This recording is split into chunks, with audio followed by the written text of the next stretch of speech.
قطر کی بے مثال معاشی ترقی کا راز، تبدیلی کا راز۔ اگر یہ کہا جائے کہ قطر کی تبدیلی ایک معجزے کا ہی نتیجہ ہے تو یہ غلط نہیں ہوگا، کیونکہ وہاں تیل کے ذخائر دریافت ہوئے، جن میں سے ایک کا شمار دنیا میں تیل کے سب سے بڑے ذخائر میں ہوتا ہے۔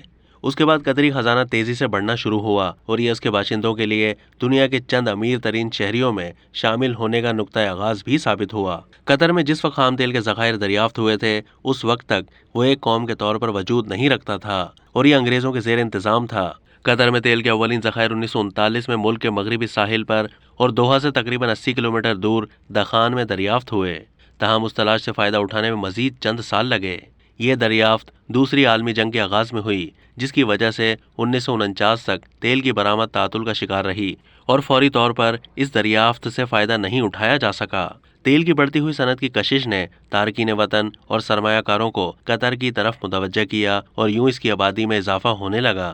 اس کے نتیجے میں 1950 میں 25,000 سے کم آبادی کے مقابلے میں 1970 تک یہ آبادی بڑھ کر 1 لاکھ سے تجاوز کر گئی۔